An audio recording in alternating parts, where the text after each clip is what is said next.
And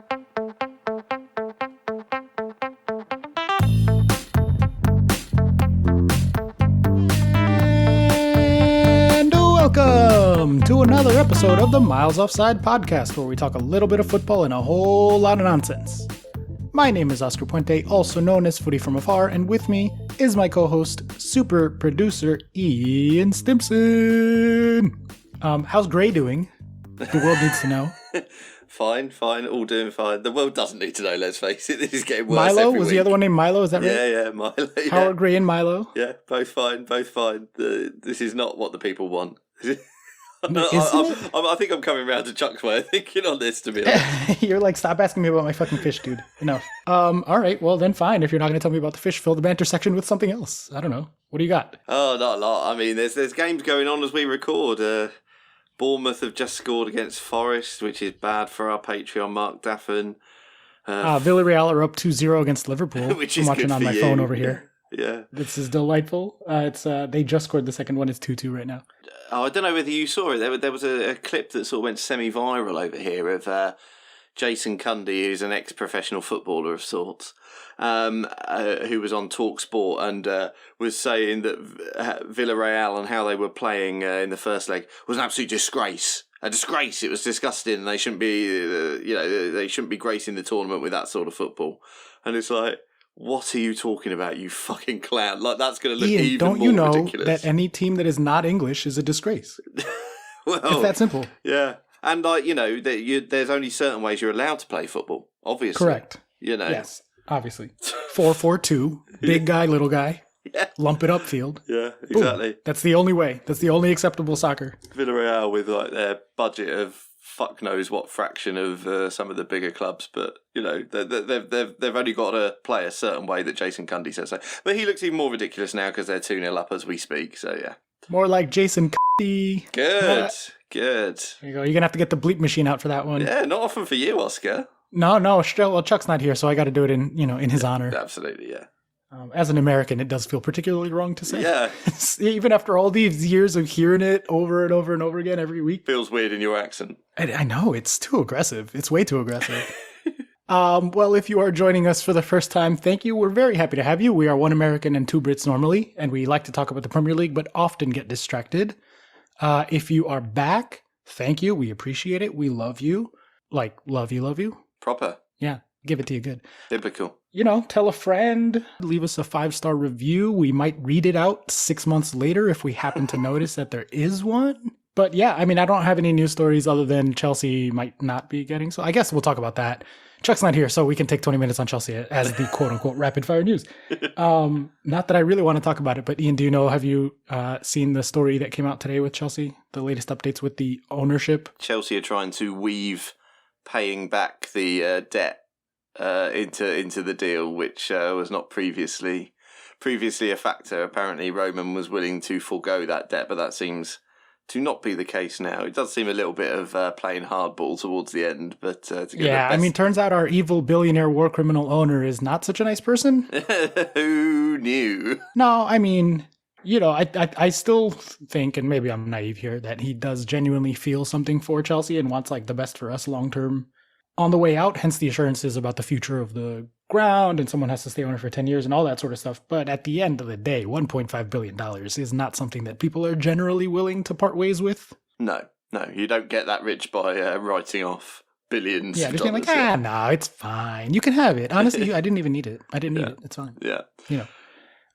So if he does want that 1.5 billion back, that is going to make this very complicated. The club has 27 days to sort this out before. Of course, yeah. On the table, technically, if we're not allowed, we don't have the right licenses and all that stuff, they could just kick us out of the league entirely, like not even relegate us. Yeah, your temporary trading license runs out, doesn't it? Yeah, right, exactly. Temporary trading license runs out at the end of May, which is when the league and the FA have to decide on the rosters for next season. Do you think anything's going to come of this? No, I don't. I do think it's probably just playing hardball to try and get the best deal. And there's still a little bit of weirdness about who's in the frame to buy, isn't there? There's a British... Yeah, there was a late bid Yeah. from someone. I haven't, honestly, it's been kind of crazy, so I haven't read up that much about that person, but I know that there was someone who, like, they didn't know was bidding, bid on Final Bids Friday, like very surprisingly. It's Sir Jim Ratcliffe, and he's a Knight of the Realm, so he must be a great guy. Surely. Yeah, surely. It's a weird one because obviously the preferred bidder has already been announced by the Rain Group, which is that deep-pocketed, apparently, consortium. Is that the LA Dodgers?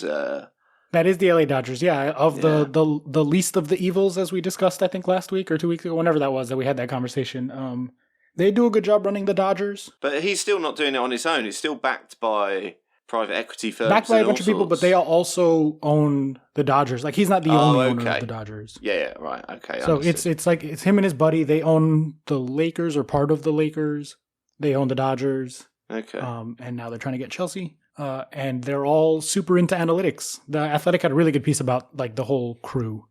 I mean, this late bid guy has sort of met with the supporters. He does seem serious, weirdly, which makes you wonder why he came in so late. And he is like, he didn't meet with everyone beforehand because I think he decided like the day before to be like, fuck it, throwing my hat in. Jesus. So he is now, even though Bowley has already been announced as the preferred bid and the preferred group, is currently meeting with like supporters and land developers and all sorts of people in and around London to do all the legwork that like they should have done before submitting the bid. So it's a really weird situation. Maybe. I'm highly suspicious. My conspiracy brain radar is being highly triggered because of the specific language and amounts that this new bid is talking about. Makes me be like, sideways look, what does Roman have to do with this? Oh, really? Yeah. Right. But that's my conspiracy brain, probably my lizard brain. So, but it's weird. It came out of nowhere. It matches a little too exactly in terms of the language of what Roman is looking for. Oh my word! I hadn't even considered this. Okay. Yeah. So it's a situation. Hopefully, Chelsea continue to exist. Yay. Speaking of Chelsea and a situation and continuing to exist at a bare minimum, I guess. Let's jump into the fixtures because we had Thursday, April 28th. At 1945/1445, at Old Trafford, 73,564 in attendance. Mike Dean as the referee. This was game week 37, technically, even though it was being played out of order. Is that enough information yet? Game week 37? Yeah, it's a game week 37 match that got played early. Oh, yeah. No, that makes sense, I suppose. Yeah, it got put. Yeah, okay. Yeah, because it was, that's what made the double game week. Yeah, of course, yeah. I think solely in fantasy football terms. Yeah, exactly. So we had Man United 1, Chelsea 1. Surely good for everyone's fantasy teams. Man United 0.6 to Chelsea's 2.1. Chelsea not continue to be on summer vacation. I don't know.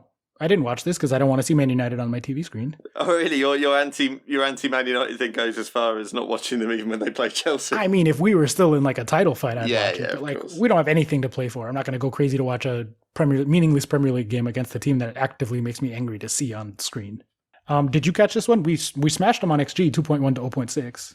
Was it the asshole that scored? Of course it was the asshole that scored. Yeah.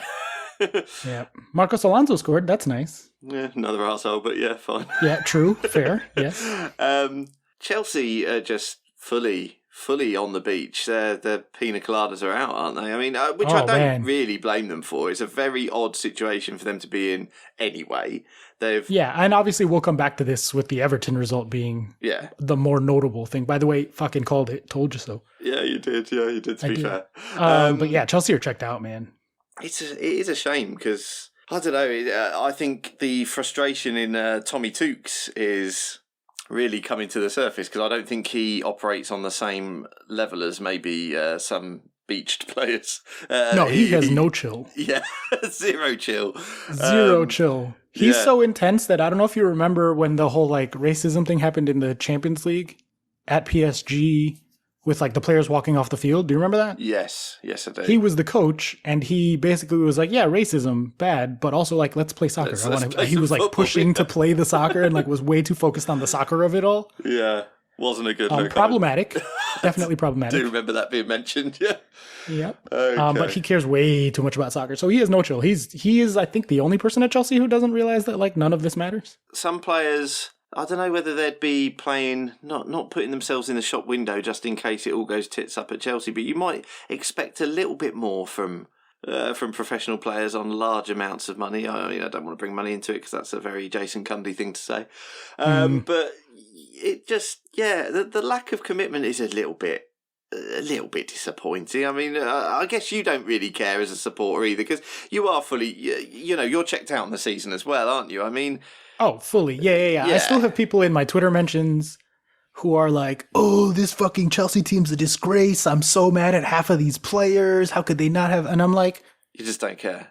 oh, it's fine. Yeah. It's whatever. Like, I mean, what? Like, what? What is the? We're gonna get third place. No one's catching us. I don't believe the people that say that they might catch us. Like, maybe we'll get fourth if one of Spurs or Arsenal catches us, but not both of them. Yeah. No, There's 3 games left to play. Irrelevance, like, yeah. Yeah, we'll be able to turn it back on for the FA Cup if we decide that that's like an important enough game to play, which we probably will because it's Liverpool and it's a trophy. But other than that one game, like, there's nothing going on. Bigger fish to fry. Well, no fish to fry. Well, yeah, competitively. Except for the ones on the beach. Sure. Okay, well, let's move on. Yes, let's move on to Saturday at 12:30/7:30. We had Newcastle losing to Liverpool. Liverpool continue their winning ways. They're going to probably win out the season. This was 0-1, 0.2 to 2.3 on XG. So Liverpool underperforming here, massively destroying Newcastle. Takes on Liverpool. I think they're going to win out the season, and I don't think it matters. Yeah, that is probably it, isn't it? Because you just can't see either of these teams dropping points. There was lots of changes in this game, including ancient James Milner coming in, but acquitting himself absolutely brilliantly as usual. While 1-0 does look like they maybe chugged to that score, they didn't really. I don't think it was ever. I wasn't watching that game and ever thinking Liverpool were in danger of drawing it. It all seemed fine. But I just think they're very impressive with their rotation and staying in control. Absolutely. I mean, that's the difference between a City and Liverpool versus a Chelsea, and really no one else is at our tier at the moment. We're kind of in our own little middle land. Is that the drop-off for us when we, like, for example, lost Ben Chilwell or Reece James for significant periods of time was not enough to keep us in any sort of sustainable situation. And the drop-off from, we were all thinking of Firmino as an automatic starter coming into the season. Now look at what Jota and the new one that I'm forgetting his name. Yeah, Diaz. They're doing amazing things. Like they almost don't have a B squad. They have like 1.5 A squads. And when they're in so many competitions as well, like, you always think of rotation as being something that is going to make players upset. Certainly any old Football Manager players will have got their quotes ready of what they say to their players to try and keep them happy when they're being rotated. But when you're in 4 competitions, or you're up for winning 4 competitions, I don't think the players really care as long as they're winning. And if you're being used in the Champions League, you're being used in the Premier League, which is still up for grabs, and you're being potentially played in an FA Cup final or whatever, then you're up for it. You're up for winning. You're up for the odd rest if you need it to keep yourself sharp. I know the likes of Salah and that would always want to play, but they don't. None of them seem to get pissy about it. Including Origi, like, players like that just seem to be ultra happy. Oh yeah, he's not demanding more minutes. Divock Origi. You know what I mean? Just everyone's. Klopp's done a number on that team, man management wise, and they all seem perfectly happy with the rotation, or certainly don't publicly moan about it. Everything's good seemingly on the surface. It's Liverpool's organisation as well, with so many people, leaving Trent out and not even needing to use him. You had a defence that is really good at catching the opposition offside all the time.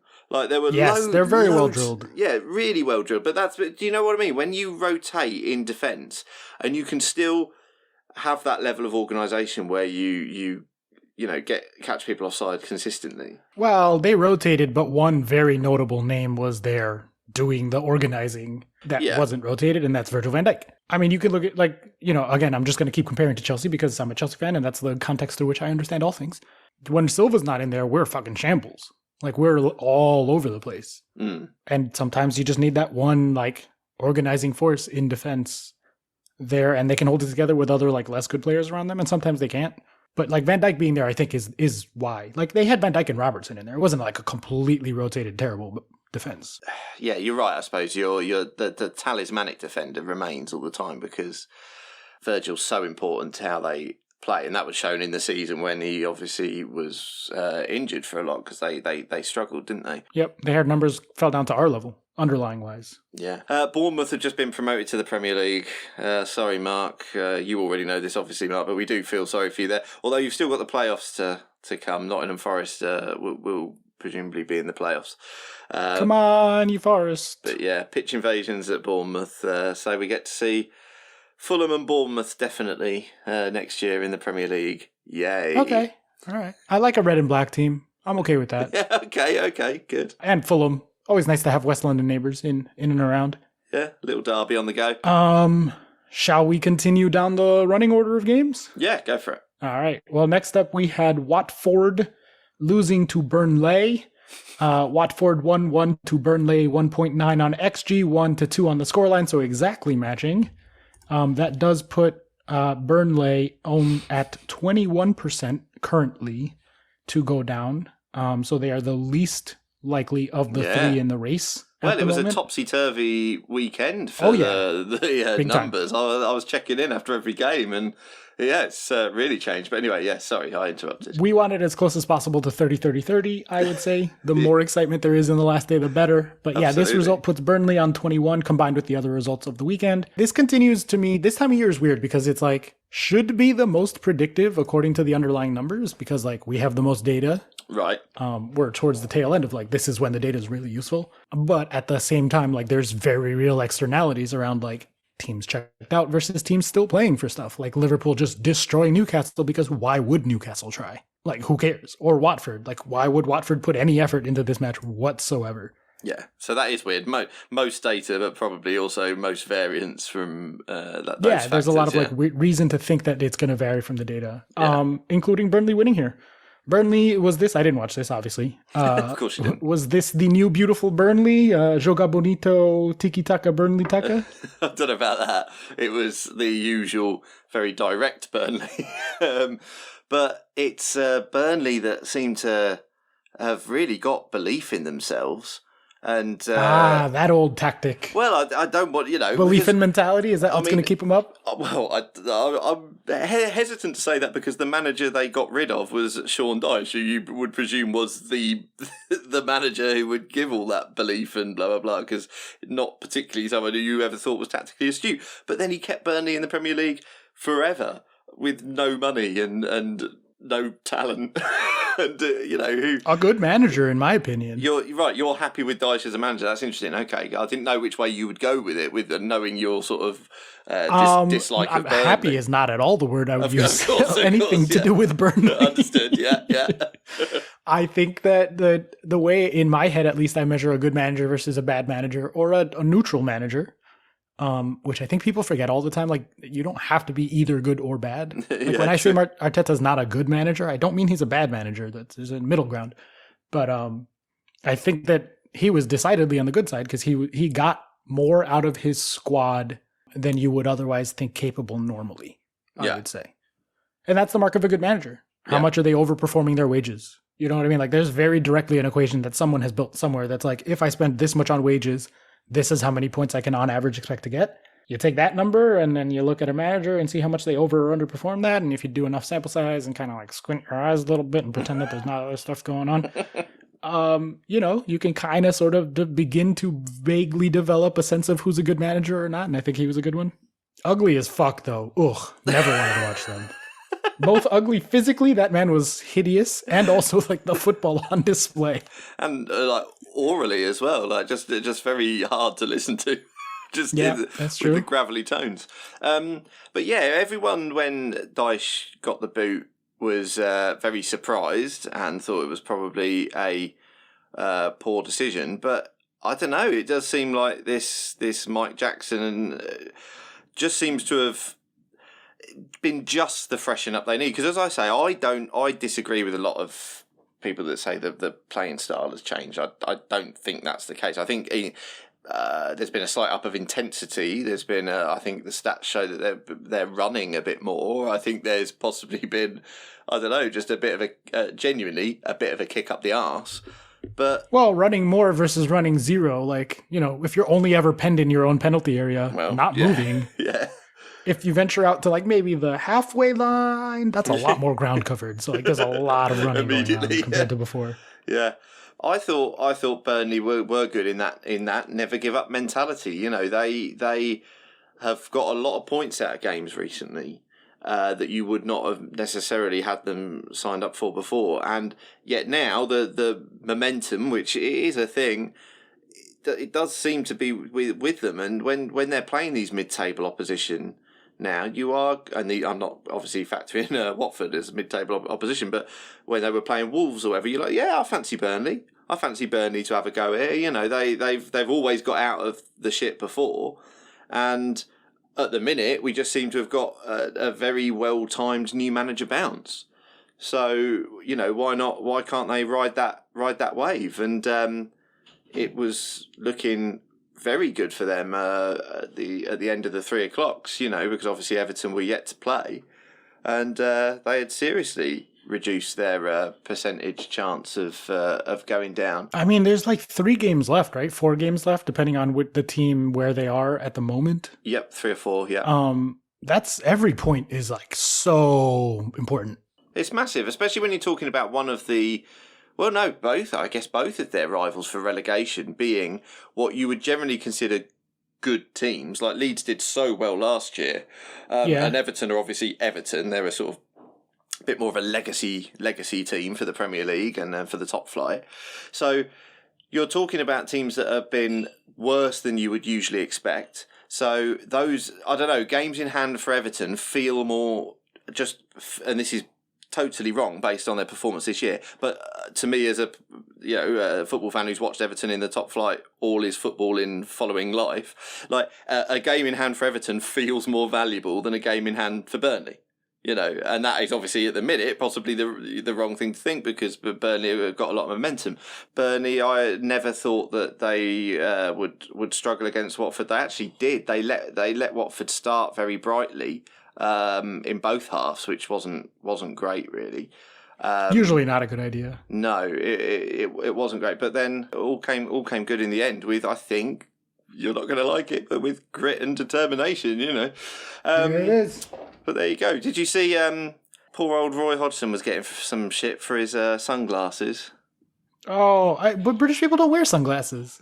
Well, it seems not, because there was a big hoo-ha about it. This is a joke. This is like a known thing in America, is that British people think sunglasses are like weird or like too weak. Like you're like, oh, I'm not gonna fight the sun. Like I don't know what it is, but like it is a known thing that like Brits don't wear sunglasses and they're dumb for it. Yeah. Okay, that's funny, but like, is it more just not that it's not that sunny here? Like, as in, we don't. I guess, but then there are sunny days, and you just always see pictures of people like with their hand over their eye, being like, I can't see anything. It's so bright out. I wish someone had invented something to do something about this. I can't see a goddamn thing. Oh, that's funny. I didn't know that was a trope. But the thing is, like, we maybe don't have to grab the sunglasses as regularly as you do if you're going out. Like, it's not something that we'd think about taking out with us all the time. I don't know. Enough. But like, yeah, that's funny. That's funny. How American of him. He spent too much time around the palace. Well, he was getting so much shit for it. I see people think, like, even Watford fans, like, because he did have a slightly sort of smarmy look on his face with these sunglasses while they're losing against Burnley. But it's like, fucking, apparently he's been really ill this week. He pitched up, he didn't basically get off his seat the whole time, and he didn't do the post-match interviews. So he's obviously not feeling very well. He's 70 plus, and it was a sunny day. Let the man fucking sit down on his chair and wear his fucking sunglasses. Hilariously English. That's so hilariously English that people would like go after that. Yeah, absolutely. I agree with you. It's ridiculous, Oh, that makes me very happy. The bloke, he's, like I say, 70 plus and not well all week, and he still fucking turned up. Just give him the credit for turning up, for fuck's sake. I wear sunglasses when I'm hungover at work, like... Everybody's woken up with a hangover and be like, I need my sunglasses. Well, maybe not in England. I don't know. What do you guys do when you're hungover? Do you put on your traditional riding hat with an extended brim? Riding hat. Yeah, sure. Let's say that. That's what it is, right? Yeah, that's what I thought. Knew it.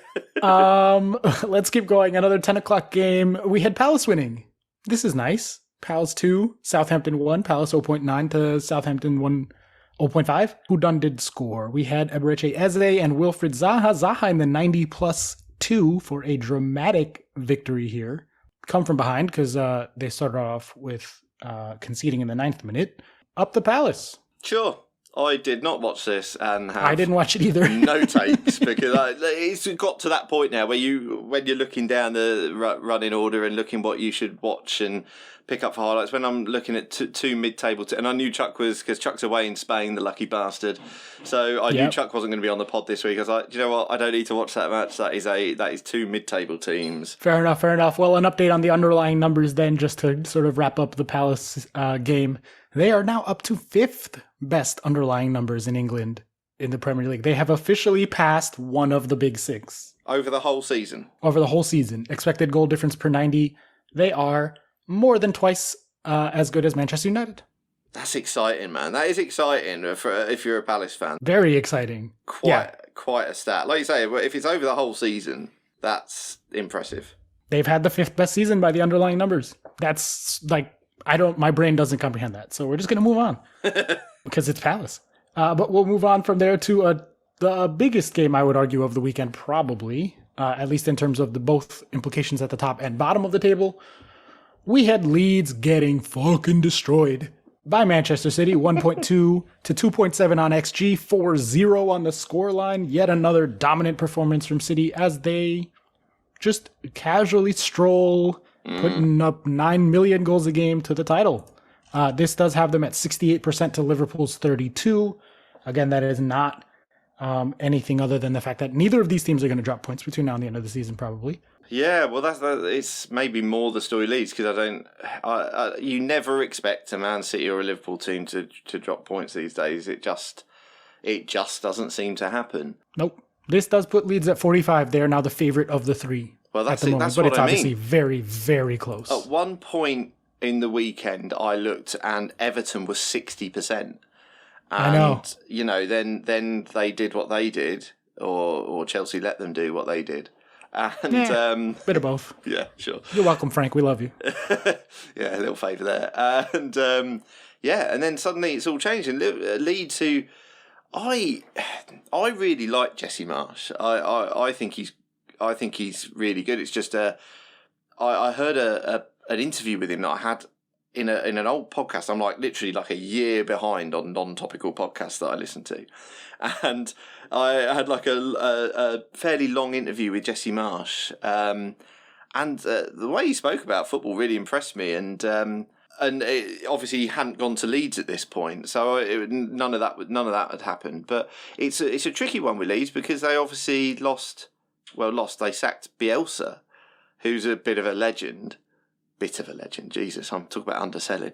Yeah, just a little. Jesus Christ. Only got him promoted for the first time in 40 years or whatever. Good Lord. Some really long time. But I sort of almost feel sorry for Jesse Marsh that he's had to follow Bielsa. And then I think I don't think Jesse Marsh has particularly done anything wrong with Leeds, but they've found themselves in this situation now where they're the most likely out of the 3 to go down, which nobody would have said at the start of the season. No, although they have the 3rd worst numbers. Do they? Yeah, absolutely. Norwich are at negative 1.1, which is atrocious. Expected goal difference per 90. Next worst is Watford at negative 0.7, and then Leeds at negative 0.6. Right. Okay. Then is Wolves, then Burnley, then Newcastle, then Leicester, then Everton. Well, in that order. So yeah. Leeds are the 3rd worst team by the underlying numbers so far. Okay, well that's interesting. They had a go in this game, but it was never in doubt, really. Man City took a little while to hit their stride, and it wasn't a traditional Pep Guardiola performance in that it was. I think the first 2 goals came from set pieces, didn't they? And then from then on, it was obviously just a bit of a walk in the park. But I did see some stat that Man City are the best team at both scoring from and conceding set pieces.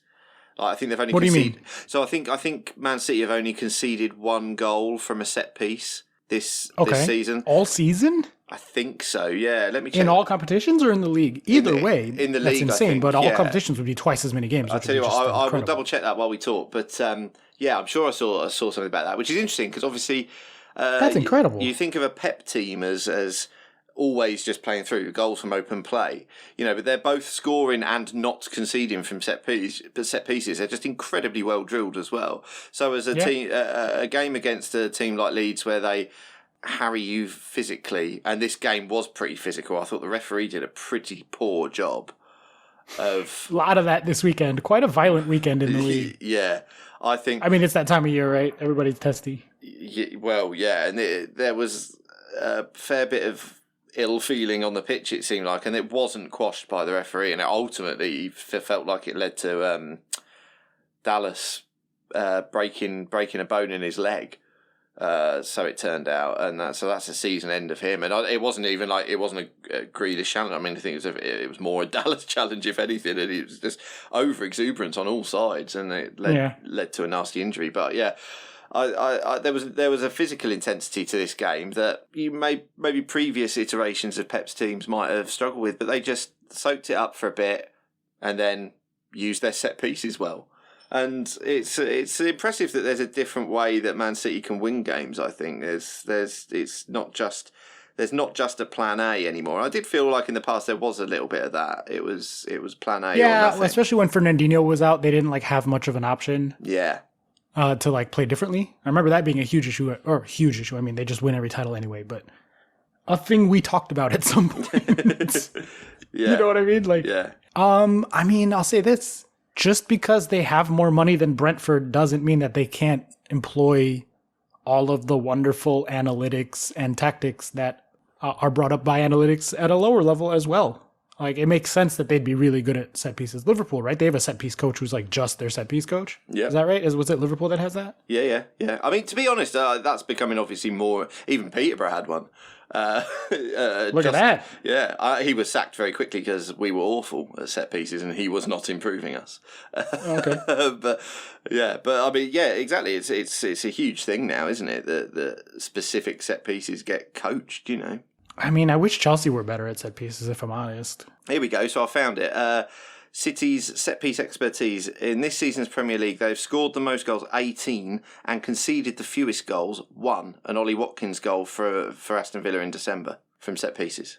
Wow. It's pretty amazing. But yeah, they won a bit ugly on this one, but then the 4-0 scoreline makes it seem like it maybe wasn't as ugly as that. Pep, to go to the Champions League for a second, actually played more pragmatically by not wildly overthinking everything in the Champions League, and it went really well. Wait, really well? It went well. It went. It went. Yeah. It went. That's more like it, yeah.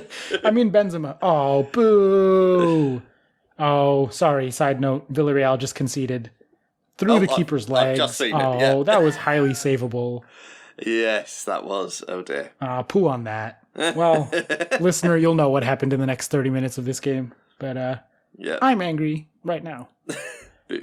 Speaking of angry right now, let's go to the next match. And Mr. Simpson, go ahead and cue up the jingle.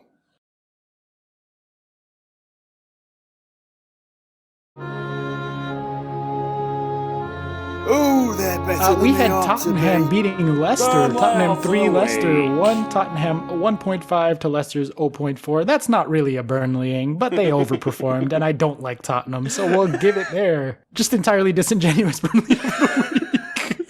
At this point, who cares? It's fine. Who cares? It's the end of the season. Nothing matters. More generally, nothing matters. The world is falling apart. Yay. Yeah, not a good day today to be an American. But a good day to be a Tottenham fan that day. This puts Tottenham at, 30%. Never mind. I don't know. I'm just gloating because I don't like Tottenham. Even though they won, it doesn't matter. They're probably not going to get top 4 anyway. What do you think? Am I crazy? Am I estimating Tottenham? Well, where are you kind of at on this? No. I think the Tottenham roller coaster continues. I think that it's not a crazy take to say that the Arsenal Tottenham game is rather big. And just a little, just a little, and could go either way. So I think it's a tricky one for the stats modelers to do their percentages on, because obviously that game means a hell of a lot. But Tottenham do continue to rely on Kane and Son, and now Kulusevski as well. Because when he came on, I was surprised maybe to see him not start. Then when he came on, he really changed things. I thought he revitalised them and immediately started running at players. And Leicester are in no fit state at the minute with their European campaign, and they were heavily rotated. Leicester are bad, like straight up bad. They've if really you go struggled, to Understat and go by expected points, Leicester are 17th. Yeah. I mean, they've had terrible injury problems and stuff, and European campaigns that Brendan Rodgers apparently didn't even know he was involved in until the later stages.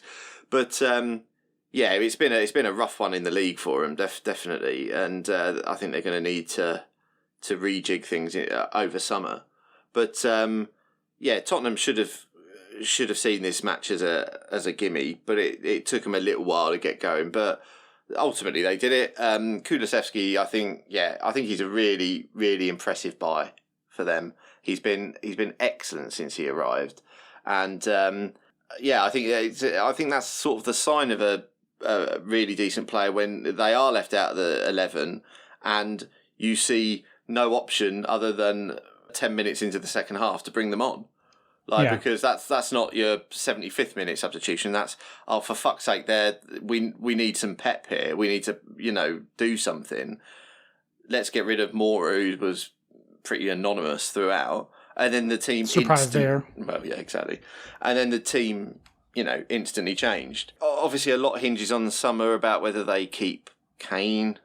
Again, there never seems... Do they even want to at that point? Well, I think they probably do. The mighty Hazakaza did score in this one. He scored in the 22nd. He's putting up some numbers, but I don't know. Don't you just cut your losses and move on? Are you still trying to build this team around Harry Kane at this point?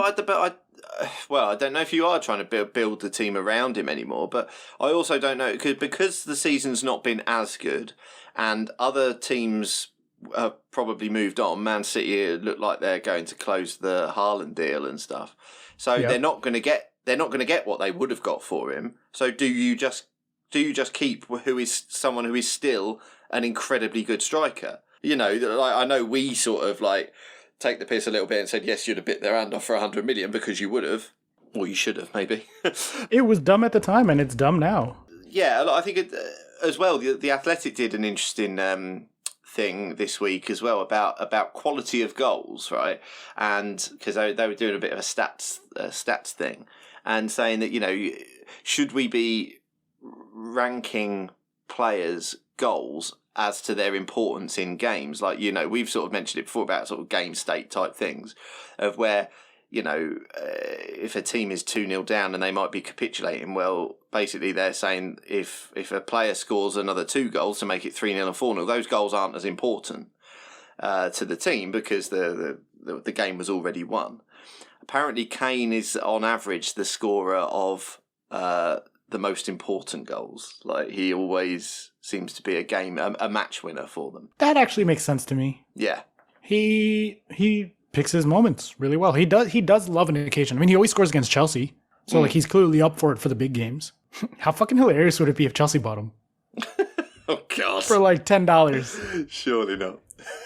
I mean, we need a striker. We need someone to finish chances, right? That's kind of been our thing for a while now, and for a wide variety of reasons, increasingly one of them potentially racial, if not maliciously, just subconsciously. I do think that Lukaku and Tuchel just are not a good fit. When Tuchel's coming out and saying, oh, well, describing him as a back-to-goal type player and kind of, the whole pace and power, big, athletic, but not technically skilled black player stereotype, which is not what Lukaku is. He's very, very technically skilled, I think. But when your own manager's coming out and saying things like that, then you do start to get a little bit worried. Yeah, don't feel great, does it? But Hazakaza, he puts him away. come on, come to Chelsea.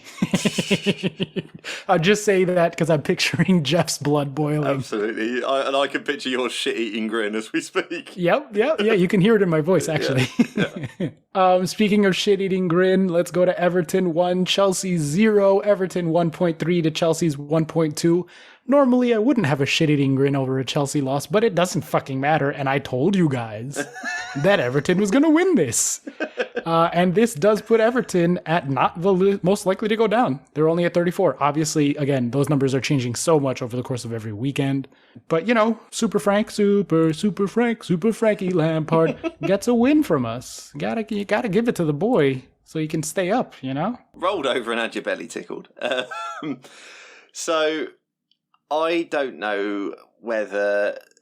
Right, so I was watching the stats stuff on Sky Sports that Jamie Carragher was going through, where they were analysing Everton in the first 9. It seemed arbitrary, which is what I thought was funny, but the first 9 games under Frank Lampard and the last 4, which is such a small sample size. But yeah, like okay. really Sure. ridiculous. Yeah, exactly. Fine. And talking about how they've been much more direct and not playing it out from the back so much. Like there was only one in those 4 games. There was only one pass out from the back from Pickford. Everything else was a long ball or a long throw or whatever. But it just seemed to me to be a bit disingenuous, because I think in those last 4 they've played Man United, Liverpool, Chelsea. Like, is that not at least just... one of those teams is good? Yeah, well, traditionally Man United might be. Frank might still have it in his head that Man United are a big club. But fair enough. That's true. He was at the heart of that rivalry. But I was just sort of like, well, isn't that just a manager adapting tactics to his opposition? Like, that's what he should be doing, isn't it? I just felt that was a bit. They were pitching it as, oh, he's seen what's wrong and he's made Everton more direct so as they can scrape out these last few points. And I just thought it was a bit more like, well, no, they've been playing good teams. Their run-in has been awful. And so they're doing what you should do against a good team and not worry so much about possession and tapping it round the back, but just try and get goals, send it down the wings, go direct. I don't know. I thought it was a bit, you're making something out of nothing there. I don't disagree. Although I will say that Frank, in his time at Chelsea, very rarely exhibited the ability to tailor his tactics to a specific opponent, as opposed to just like, let's try this for a little while, let's try this for a little while. Maybe I'm misremembering, but in my head, that's true. So this would be progress for him as a manager if he is doing that. Say. Even that. Okay, yeah. I'm suspicious, though. I think it's probably just a coincidence. Yeah. Yeah. I don't know. Maybe he did see something. I don't know. I don't know enough to speak on that particularly insightfully, despite the fact that he was a manager at Chelsea for almost 2 seasons, a season and a half. Because what is Frank if not an enigma? Wrapped inside a riddle. Do you think Everton can stay up? They still have the crazy schedule, but like this was the hardest part of their schedule, and they got 3 points off Chelsea, 3 very unlikely points according to all stats models. They're going to have a feel-good thing off of that result. As you say, that was possibly the trickiest one in the schedule left. So, they are going to have a feel-good thing about it. Pickford is a fucking legend. Oh my God, that triple save. He didn't have much else to do. Yeah. But the 2 saves and then like 5 seconds later, another save. So I'm kind of thinking of it as a triple save. Right. Yeah. Was incredible. Absolutely brilliant. Yeah. His reactions in getting across from the right hand side of the goal to the left hand side of the goal to save from was it Azpilicueta, and like he managed to react so quickly that he actually had to dive back in the opposite way to save the goal. If they stay up, build that man a statue. I mean, like those saves alone could be the difference between them staying up and going down. I just love it when he does anything like that, or anything goes his way. He's either delighted that he's made a save, so he's fucking roaring, Yeah.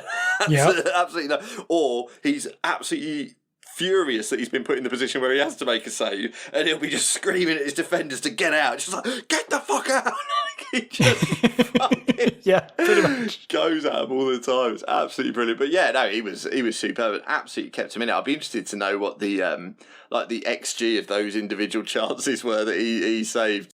But yeah, I think if you're Everton, you've got to be feeling good about it, because I think they, after having seen Burnley win, the feeling must have been pretty low. But the fans at Goodison Park were incredible. I think there must have been some amazing. There must have been some sort of organisation like that, because apparently they were surrounding the team bus as they were coming in. And they did the fireworks at like 2 a.m. outside the Chelsea hotel, apparently, yeah. And they obviously just decided, right, we're gonna absolutely get behind the team now for this game, and they were absolutely incredible, and just roared them on. The atmosphere was quite something. Yeah, I mean, absolute fair play to them. It was like a deserved win, and the fans were intimidating as fuck. Yeah. They did you their could job. you could feel it across the TV screen, let alone how it must have been in the stadium. Yeah, they did their job. Richarlison might possibly, I don't know, because we're recording on Tuesday. I don't know how long they've got to look into this if they want to, but Richarlison threw a flare back into a section of supporters. To be fair, it was like into the corner. It was pretty sort of sparsely. There weren't many people there, and it wasn't like like a flare that was pumping out fire. It was just a smoke thing. But still, it's not good. Yeah, he claims he was trying to throw it out of the stadium. Fuck are you? Superman over here. Exactly. Oh, dude, it's brilliant. Just yeet it to the moon. This goes to show, because I forgot who I was talking to there, Oscar. I forgot I was talking to an American who was younger than me, and I was going to go with the reference Steve Backley, who was a British javelin thrower in the late 80s and early 90s. Yes, famously up to date with all my British javelin throwers from before I was born. I was going to say that, and then you went Superman, and I went, oh yeah, that's better. That's a good one. Yeah, probably not. Everyone knows Superman. Some people have heard the name. Yeah. I'll throw out one actual Chelsea take for the Chelsea listeners who want me to be serious about the team for a second, because I'm sure there are some of you. I wouldn't read into like this being a systematic problem with Chelsea recently. No. It's just been a bunch of individual errors all stacked on top of each other back to back to back. Is that a deeper problem? If it was the middle of the season or early in the season and they were having this many individual errors, this many games in a row, maybe. But like, we know why the individual errors are happening. It's because everyone's checked out. The only thing I would say in response to that is that because we know Tommy Tukes doesn't see it like that, that might that might colour his view on certain players. If they don't give him 100% until the end of the season, that might colour his view of them for being selected next season. That's true. Do you know what I mean? I think there's going to be so much upheaval this summer at Chelsea that I don't know that anyone is thinking about next season, even Tuchel. Yeah, fair enough. But like when Aspie oh my God, Aspie for this goal. Yeah. He is a big old mountain of yikes at this point. Every time he's playing, I'm like, ooh, Aspie, you're a little too old and a little too slow now. That's the thing. I love him. I think he's been such a good player for you over the years, but you can physically see the slowdown, can't you? I mean, he was the best defender in the league, certainly, maybe in the world for a couple of seasons there. He's a huge legend for the club. Like, you know, I mean, we talked about like when they stopped selling merch, I was like, oh no, I'm never going to get my Aspie jersey. My heart is like utterly broken. So obviously, just an absolute legend. Of course. But he's been around long enough that he played with Frank. Yeah. Do you know what I'm saying? Like, that's how old he is? Yeah. That he was doing his former teammate, now manager of the opponent team, a favor there. That's the extent of my Chelsea take. Is it's just individual errors. Don't worry about it. It's fine. We're fine. Speaking of fine, let's go to Arsenal. Next game, there's a transition. I'm getting good at this podcast thing. Only took 4 years. West Ham 1, Arsenal 2. West Ham 0.6 to Arsenal's 0.9, which means, Mr. Simpson, go ahead and cue the jingle here because...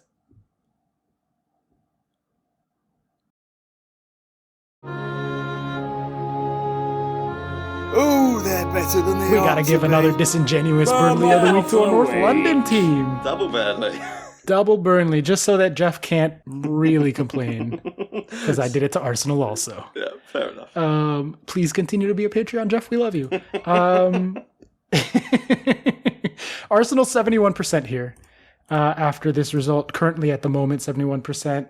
I think they'll do it. Obviously, the huge one is going to be May 12, Thursday, which we will have recorded again by the time that happens. So we'll have plenty of time to build up towards that. But Tottenham is playing Arsenal. That's going to be the decider, really.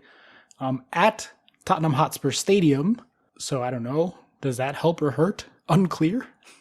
Who does that help or hurt? North London derby is it can be such a mad game. I don't know if there's any home advantage. I don't know. No but like that's the big one. But as of right now, it doesn't look like Arsenal's gonna drop points anytime soon. I don't know. Although it's Arsenal, so who fucking knows with them? Well, yeah, exactly. I didn't think this performance was. I mean, I know they don't care, but I don't think it was particularly convincing. I think that though instinctively to me, those 538 percentages feel a little bit too far apart because I mean, given that they play each other, sure, definitely. Yeah, as we've said, it's very tricky. But I think West Ham gave Arsenal enough trouble here. Probably more in the second half than the first half, admittedly, but probably gave Arsenal enough trouble for Tottenham fans would be thinking, well, Kulusevski, Kane and Son will be able to crack this defence a few times, I would have thought. Yeah, I mean, the bigger problem for Tottenham is they have Liverpool next before they get to Arsenal. That is a problem because they haven't got a game in hand anymore, obviously. So we're looking at them 2 points behind Arsenal, but yes, with Liverpool to play in that. So yeah, that is a thing, and you can't see Liverpool dropping points to literally anyone other than Man City.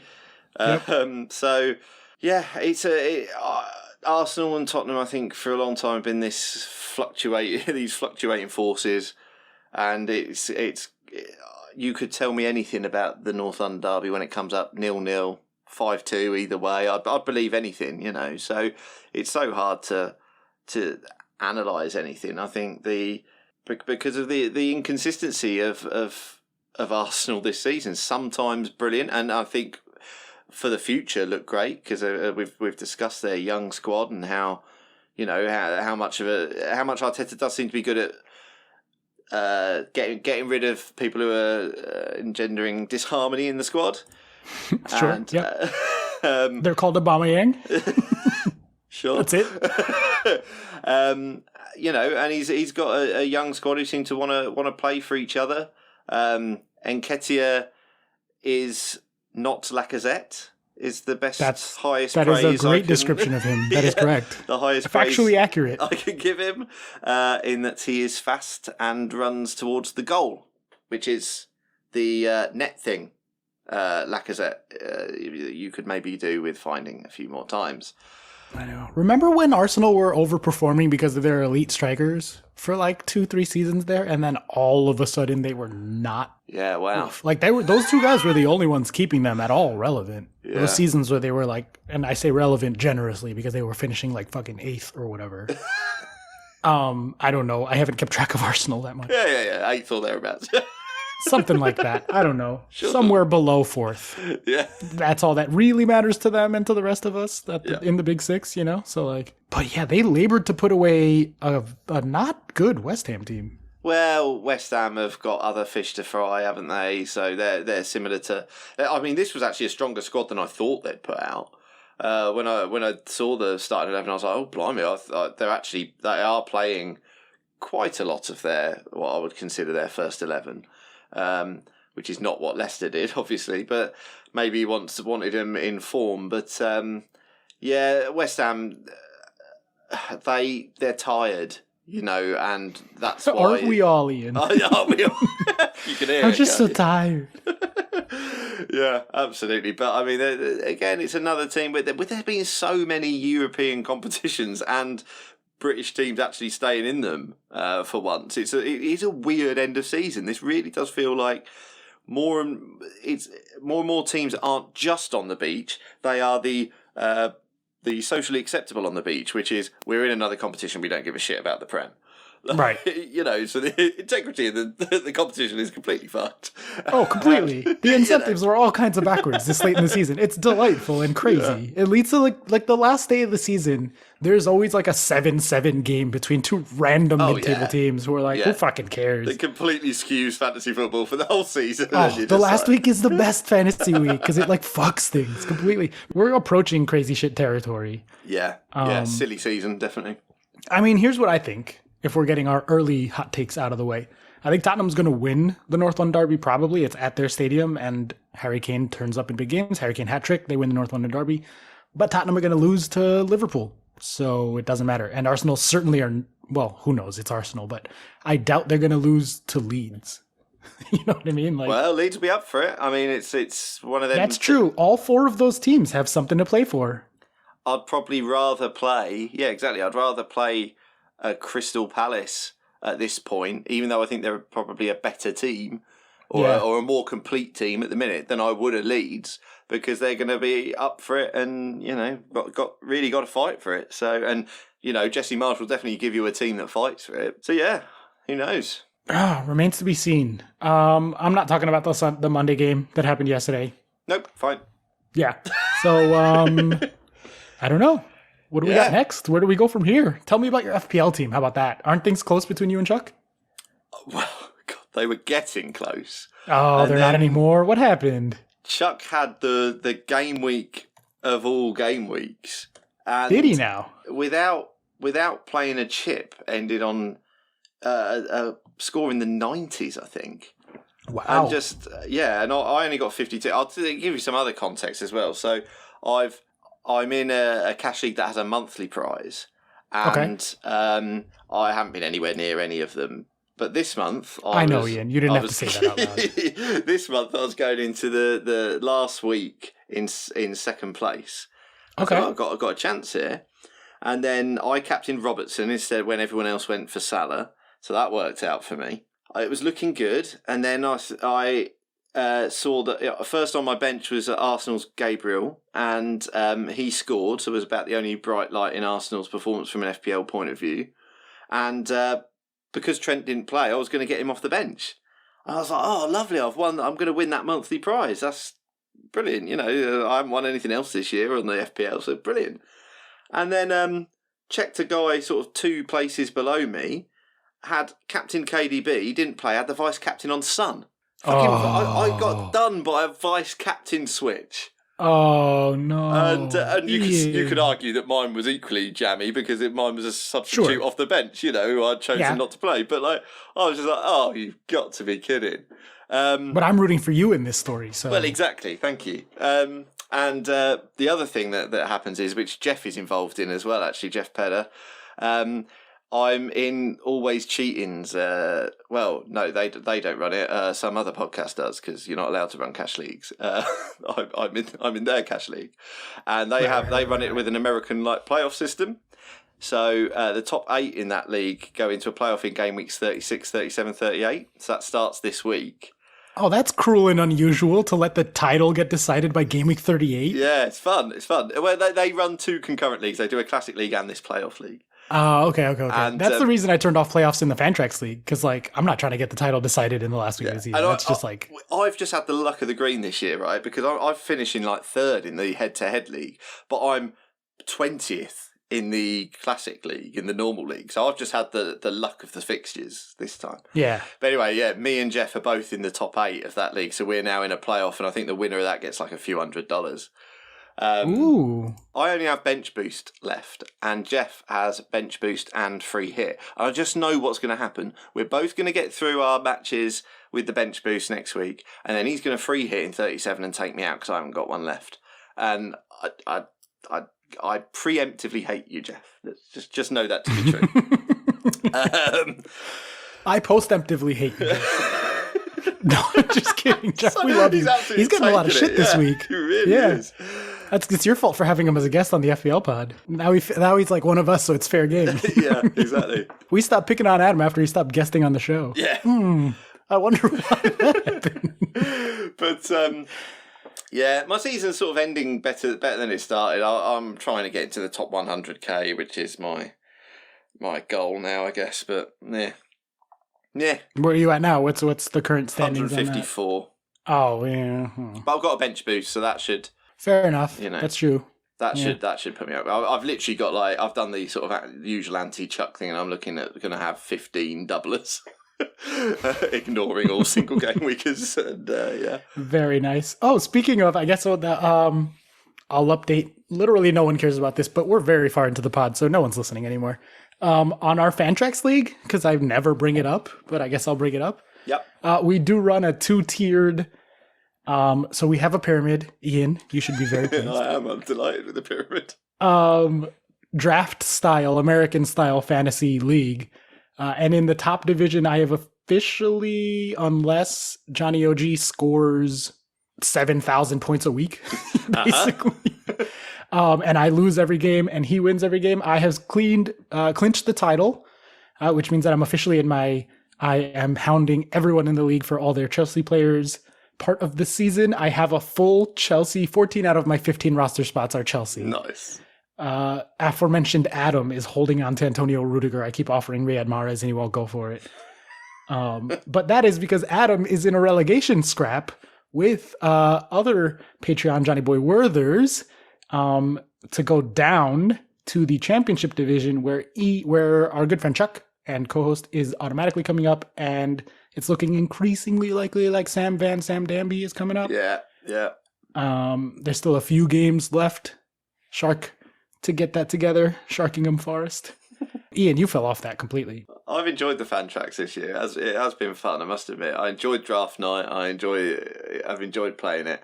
But yeah, I really did fall off the pace. I was doing it every week, but I lost so many matches by such slim margins.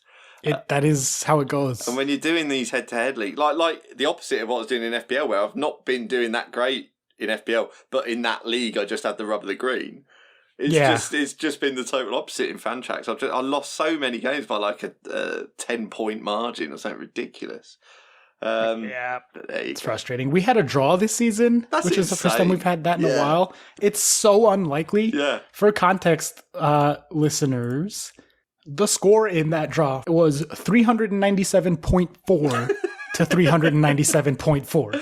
I mean, that is so ridiculously unlikely. It's so unlikely. I think we've had a draw like twice ever in the history of this, like 6 years now going into this league. Brilliant. Or leagues. Yeah. Which is going to be, I think, the deciding factor in the relegation scrap between him and Adam. Really? Oh, my God. Because he's on 46 and Adam's on 45, and it's not like anyone else is getting a draw ever again. Yeah. 0.1 of us of a point more. Oh. Unbelievable. 397.4. Fine margins. Oh, imagine losing that one, though. Be a wounder. That would have been rough. Yeah. So join us on Patreon, and next year we'll probably have 1 or 2 spots opening up. We're looking to expand the pyramid. Yeah, absolutely we are. Always. The pyramid It'll must be fun. get bigger. And draft is fun. If you've never done fantasy or if you've only done FPL, give draft a chance because it's cool. Even if you don't do it with us, try it out. It's got a much more social aspect to it, which is definitely... and checking the lineups and being able to like pick up and drop more than one player a week is like so much fun. Yeah, it is good. So yeah, like Oscar says, you can join that fun. Patreon.com/milesoffsidepod for all the extra stuff. Do you know what, as well? I think we've actually taken the last bit of money for this season, so you could get on board, get on the Slack and stuff, and have a summer of Slack for no money at all, because we don't take any money during the off season. So yeah, you could get on board with that for free. So why not do that? Yeah, absolutely. The Slack's a great place. We actually have some Patreons who have yet to download the Slack, which by all means, do what makes you happy or whatever. But it is a good time. Strongly encouraged to find the bright little positive corner of the internet that is our Slack, because it's nice to have people that are nice on the internet sometimes. Good people saying good things. Yeah, we're all so supportive of each other. It's so wholesome and delightful in there. I fucking love it so much like we like created this little thing. It is nice. It is nice. Congratulations to Dave Mateo as well for getting his first academic work published. Yeah, very exciting. I'm glad he went and bought the book on that. That's very, very, very cool. Yeah, proper paper and everything. So it's actually been published. Unbelievable.